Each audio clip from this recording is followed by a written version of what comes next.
Buongiorno da Leandro Maggi, lo Vigo in diretta, siamo sulla strada statale Romea, una delle arterie più importanti del Veneto, ma soprattutto delle più pericolose d'Italia. Anche ieri purtroppo c'è stato un incidente mortale e purtroppo se ne contano veramente tantissimi di questi incidenti in questo tratto che va più o meno da Mesola fino a Chioggia. E adesso proviamo a capire il perché, nonostante ci siano veramente tantissimi autovelox, quindi che dovrebbero effettivamente aiutare anche la sicurezza. Fatto sta che questa arteria è diventata obsoleta da una parte, pericolosissima e purtroppo ancora gente muore. Ricordiamo che purtroppo ieri una signora di Chioggia di 48 anni ci ha lasciato la vita proprio su questa strada e qua vicino. Qua siamo in uno degli incroci più pericolosi, davanti a me c'è Rosolina e dietro c'è Sant'Anna e in particolar modo Cavanella d'Adige. Come mai è così pericolosa e purtroppo si muore ancora su questa strada?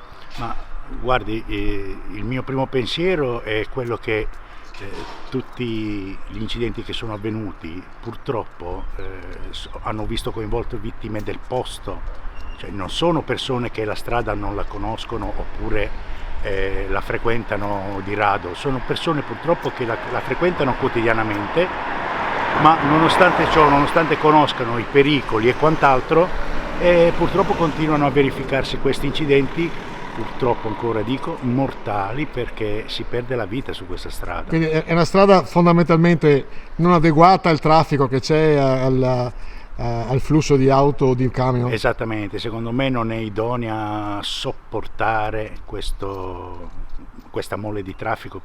Cioè c'è bisogno, secondo me, sicuramente di un allargamento per forza necessario e in più uno spartitraffico, perché se noi andiamo a guardare nel dettaglio gli incidenti mortali degli ultimi tempi, ma parlo di tempi recenti, si parla di 2 settimane, non di più. Cioè se andiamo avanti così succede davvero una carneficina, fa più morti la 309 che il Covid. Romea, quanto è pericolosa questa strada? Lei che ci lavora e vede tantissime macchine e camion passare.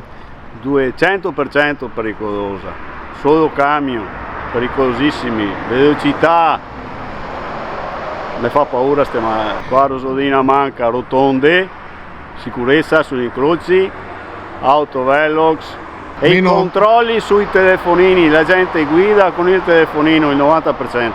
Questo è vero. E nessuno controlla. Ma non è che la Romea sia ormai diventata una strada sorpassata, obsoleta? La Romea non può più sopportare quel carico di camion che sta sopportando adesso. Perché c'è troppo traffico, c'è casini, dovrebbe essere più controllato.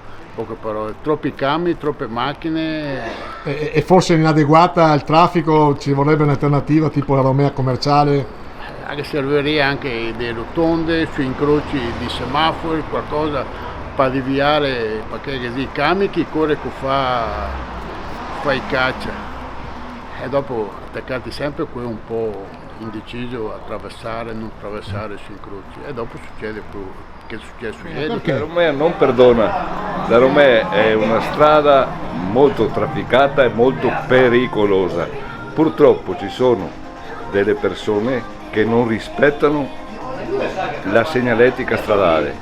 Ma non è che sia un problema che la strada è diventata vecchia, non è più adeguata? Ma la strada è in progetto, almeno da anni e anni, di fare la Romea commerciale, che sarebbe quella che dovrebbe collegarsi al chilometro 100 con l'incrocio che va a Venezia e Padova, a Santa Margherita, dovrebbero fare quella strada, ma nel frattempo per burocrazie o per altre cose non fanno nulla. E la gente purtroppo muore. Purtroppo perché la Romea non perdona. Indubbiamente è una delle arterie più trafficate d'Italia, ma è anche una delle arterie che registra il più alto numero di incidenti mortali. C'è attenzione da parte di ANAS, da parte della Regione Veneto, abbiamo avuto una riunione anche 2 settimane fa per intervenire in maniera per fare una messa di sicurezza di questa strada, creando dei bypass, creando delle rotatorie e questo è anche un segnale. Purtroppo non è che ogni volta che c'è un si registra un incidente mortale, bisogna anche accelerare in maniera seria su queste azioni che si vogliono cogliere.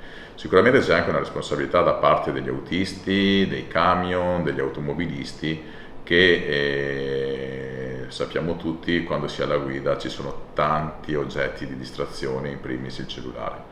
Perciò una corresponsabilità. La strada è una strada che ha una mole intensa di traffico, attraversa dei siti abitati, perché anche se è una strada statale, ma è come fosse una comunale in tutti i vari comuni che lei attraversa, e di conseguenza dobbiamo intervenire. Adesso con il collega di Chioggia mi sono sentito, e mi sentirò anche con il collega di Portoviro, la collega di Portoviro e di Poccia, nei tratti che interessano i nostri comuni. Adesso faremo delle azioni anche per sollecitare questa messa di sicurezza, perché non possiamo più vedere i telegiornali, vedere gli articoli, e non possiamo più permetterci che la strada mieti tutte queste vittime. Ecco, uno dei problemi della Romea è che non ci sono alternative per congiungere Ravenna con Venezia.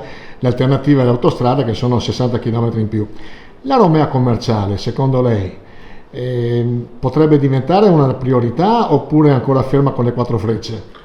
Purtroppo è fermo ancora con le 4 frecce, ma auspico che anche il nuovo governo che si è insediato prenda in mano questa situazione, perché soprattutto il tratto alla fine praticamente della Romea sul tratto padovano e sul tratto nostro, diciamo, della provincia di Rovigo, è un disastratissimo. Di conseguenza, soprattutto per il traffico pesante, credo che sia una soluzione seria, perché già alleggerire la strada Romea dal traffico pesante, lasciandola un'arteria per i comuni, un'arteria turistica, sicuramente si ridurrebbe del 50% la possibilità di incidenti.